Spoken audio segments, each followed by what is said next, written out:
Subscribe my YouTube channel and click the bell icon. نحمده ونصلي ونسلم على رسوله الكريم أما بعد فأعوذ بالله من الشيطان الرجيم بسم الله الرحمن الرحیم۔ آج میں آپ حضرات کے سامنے حضرت عمار رضی اللہ تعالی عنہ اور ان کے والدین کا قبولیت اسلام کے بعد تکلیف کا واقعہ بیان کروں گا۔ حضرت عمار رضی اللہ تعالی عنہ اور ان کے ماں باپ کو بھی سخت سے سخت تکلیفیں پہنچائی گئیں۔ مکہ کی سخت گرم اور ریتلی زمین میں ان کو عذاب دیا جاتا اور حضور اقدس صلی اللہ علیہ وسلم کا اس طرف گزر ہوتا تو صبر کی تلقین فرماتے اور جنت کی بشارت فرماتے۔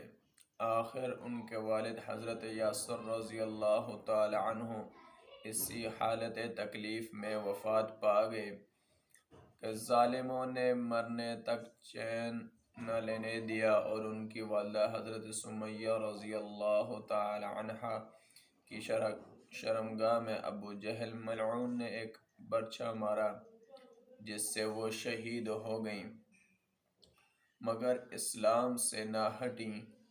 حالانکہ بوڑھی تھی، ضعیف تھی، مگر اس بد نصیب نے کسی چیز کا بھی خیال نہیں کیا۔ اسلام میں سب سے پہلی شہادت ان کی ہے اور اسلام میں سب سے پہلی مسجد حضرت عمار رضی اللہ تعالی عنہ کی بنائی ہوئی ہے۔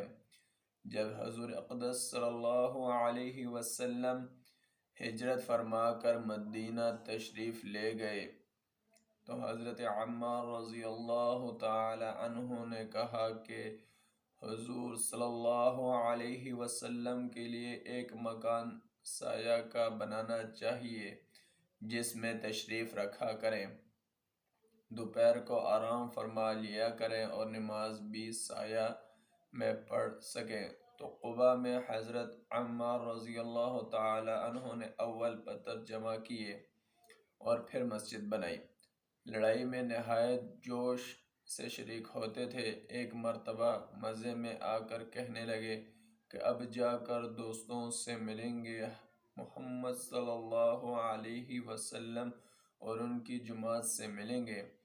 اتنے میں پیاس لگی اور پانی کسی سے مانگا، اس نے دودھ سامنے کیا، اس کو پیا اور پی کر کہنے لگے، میں نے حضور اکرم صلی اللہ علیہ وسلم سے سنا ہے کہ تو دنیا میں سب سے آخری چیز دودھ پیے گا، اس کے بعد شہید ہوگے۔